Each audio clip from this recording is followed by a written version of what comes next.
मैं drawing room में बैठा था। मेरे परिचित फोन पर किसी से बात कर रहे थे।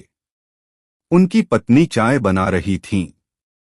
मेरी नजर सामने वाले कमरे तक गई, जहां मेड फर्श पर पोछा लगा रही थी। अचानक मेरे कानों में आवाज आई, बुढ़िया अभी जमीन पर पोछा लगा है, नीचे पाँव मत उतारना। मैं बार बार यही नहीं करती रहूंगी। मैंने अपने परिचित से पूछा, माँ कमरे में है क्या? हाँ, जब तक चाय बन रही है मैं माँ से मिल लेता हूँ। हाँ हाँ, लेकिन रुकिए, अभी अभी शायद पोछा लगा है, सूख जाए फिर जाएगा। क्यों? गीला है तो मेड दोबारा लगाएगी। नहीं लगाएगी तो थोड़े निशान रह जाएंगे फर्श पर। क्या फर्क पड़ेगा? परिचित थोड़ा हैरान हुए। भैया ऐसा क्यों कह रहे हैं? तब तक मैं कमरे में चला गया था, गीले फर्श पर पाँव के खूब निशान उकेरता हुआ। मैं माँ के पास गया। मैंने उनके पाँव छुए और फिर उनसे कहा कि चलिए आप भी ड्राइंग रूम में वहां साथ बैठकर चाय पीते हैं। चाय बन रही है।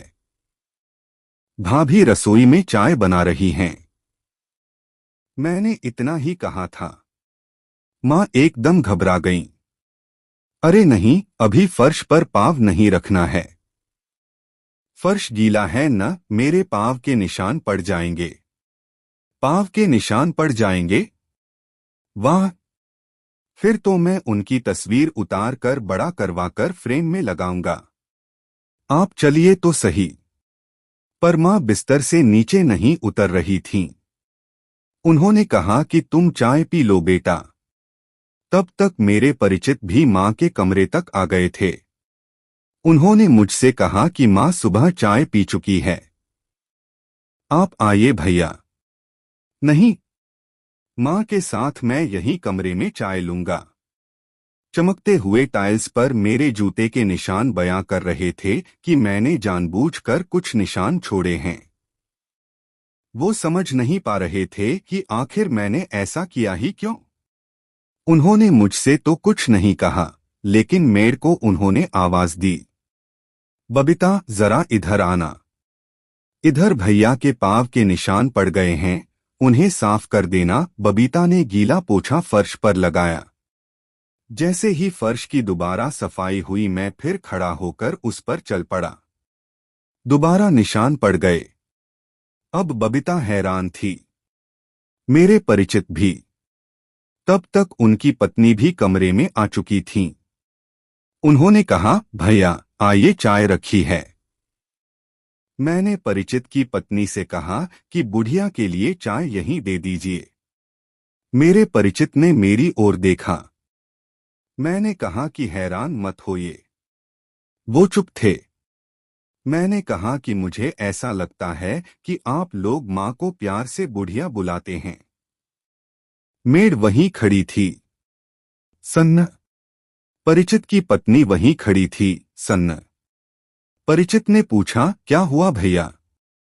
हुआ कुछ नहीं। मैंने खुद सुना है कि आपकी बबीता माँ को बुढ़िया कहकर बुला रही थी। उसने माँ को बिस्तर से उतरने से धमकाया भी था। यकीनन काम वाली ने माँ को बुढ़िया पहली बार नहीं कहा होगा, बल्कि वो कह भी नहीं सकती उन्हें बुढ़िया।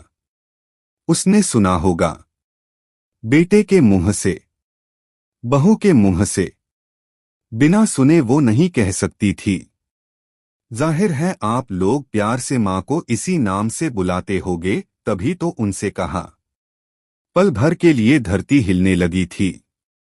गीले फर्श पर हजारों निशान उभर आए थे। मेरे परिचित के छोटे छोटे पाँव के निशान वहां उभरे हुए हैं। बच्चा भाग रहा है। माँ खेल रही है बच्चे के साथ साथ। एक निशान, दो निशान, निशान ही निशान। माँ खुश रही है। बेटे के पाँव देख कर कह रही है, देखो तो इसके पाँव के निशान। बेटा इधर से उधर दौड़ रहा था, दौड़ता जा रहा था पूरे घर में। बुढ़िया रो रही थी। बहू की आंखें झुकी हुई थीं। बबीता चुप थी। भैया, गलती हो गई, अब नहीं होगा ऐसा। भैया, बहुत बड़ी भूल थी मेरी। मेरे परिचित अपनी आंखें पोंछ रहे थे। मैं चल पड़ा, सिर्फ इतना कहकर कि आंखें ही पोंछनी चाहिए। उस फर्श को तो चूम लेना चाहिए जहां मां के पांव के निशान पड़े हों। साभार। इस कहानी के लिए इससे उपयुक्त चित्र कोई और नहीं लगा।